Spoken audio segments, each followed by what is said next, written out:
If you struggle with anxiety from time to time, you are not alone. In fact, anxiety impacts over 40 million of us in the US alone, myself included. That's over 19% of the population. And get this, women are twice as likely to be affected. So in this video, I'm gonna share 5 evidence-based tools that can help you feel better fast. I call this my 5S Toolkit. Let's get into it. Tool number 1, self-talk.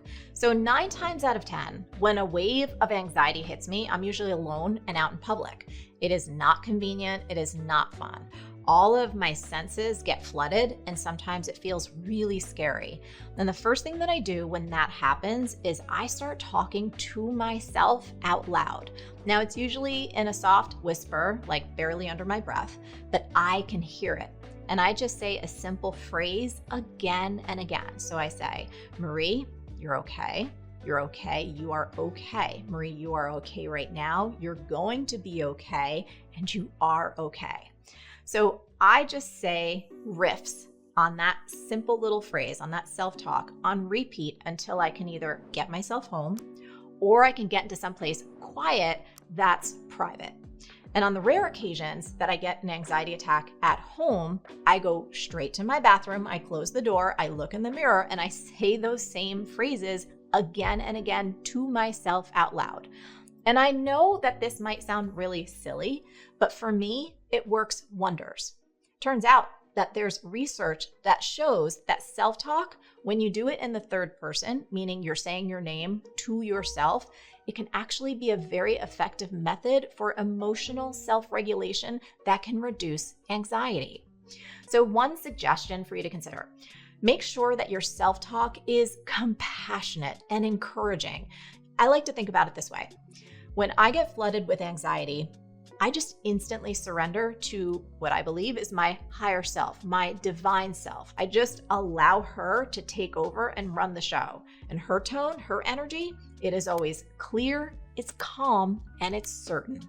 Tool number 2 is go for a stroll. So for me, this means taking a walk around my block, around my neighborhood, or maybe taking a walk down by the water. It doesn't matter what the weather is doing, it don't matter what season it is. Often, I just need to get outside and move my body. I need to change my biochemistry and just give my mind something different to focus on. And the research backs this up. Did you know that a brisk walk can give you hours of relief, similar to taking an aspirin for a headache? I think that's pretty amazing. And while studies show that a 1-hour nature walk is really optimal when you want to calm down the amygdala, that's the part of our primitive brain that plays this major role in anxiety, in my experience, any amount of walking helps. So if you only got 5 minutes, if you only got 10 minutes, man, put on your shoes and go for that stroll. Tool number 3, stillness. Did you know that in a clinical trial, meditation was as effective in treating anxiety as Lexapro? That is friggin' spectacular. And it doesn't matter whether you take medication or not, because meditation is a tool that belongs in your anxiety toolkit. And the reason why is because the friggin' science is undeniable. You know, another study showed that just a few minutes of meditation every day can reduce anxiety by as much as 39%. That's for something that just takes a few minutes. It's completely free and you can do it anytime, anywhere.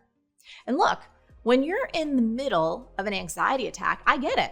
You might be thinking to yourself, I am too anxious to sit and meditate right now. However, that's one of the most self-sabotaging thoughts that any of us can have, because when we meditate, it's one of the most proven ways we can help ourselves stop feeling anxious fast.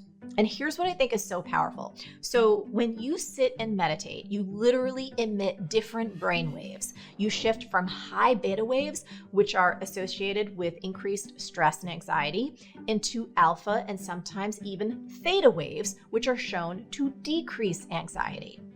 Now look, if you've had trouble with meditation in the past because you can't sit still or you never know if you're doing it right, I get it. That's why guided meditations are one of my favorite things to do. As somebody with ADHD, they really help me sit down and focus. And if you want some help getting started, I actually created a free 10-minute guided meditation so you and I can practice together. I'm going to link to it in the description below. Tool number 4, support.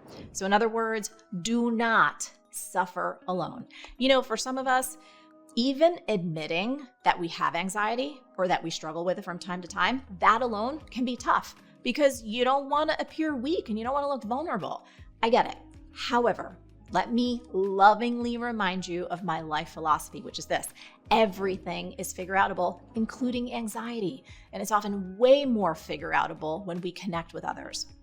Studies show that social support boosts oxytocin, which stimulates our parasympathetic nervous system, which in turn, ding, ding, ding, can decrease anxiety. And getting support can look lots of different ways depending on what feels best for you. So for instance, if an anxiety attack comes on, maybe you want to send a quick text to a family member or a friend. See if they can just hop on the phone and talk with you for a few minutes. Or even better yet, maybe go out and take a walk together, even if it's on FaceTime. Or you might consider joining a support group or working with a therapist or calling into a helpline or even reaching out to your doctor.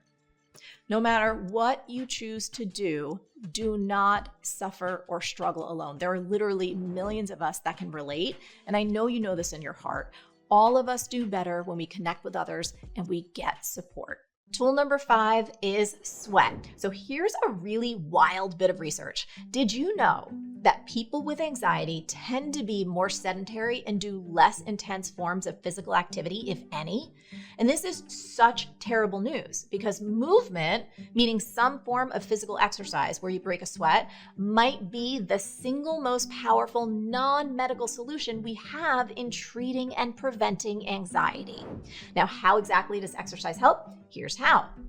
Increasing your heart rate changes your biochemistry, so you start producing super important anti-anxiety neurochemicals like serotonin, GABA, and brain-derived neurotropic factor, also known as BDNF.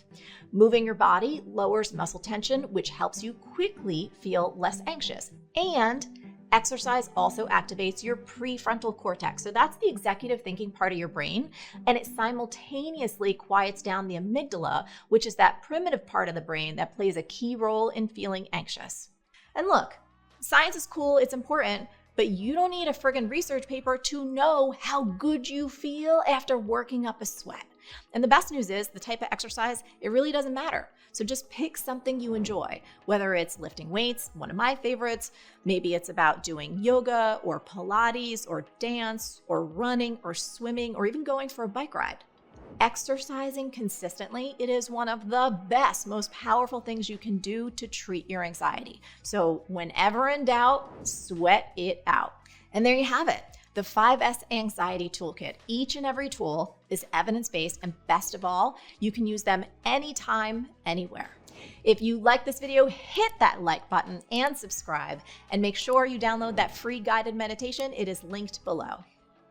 And if you want even more support, head over to marieforleo.com, sign up to be an MF Insider. Every single week, I will send you short, inspiring, actionable emails that'll help you create a business and life you love. Until next time, stay on your game and keep going for your big dreams, because the world really does need that very special gift that only you have.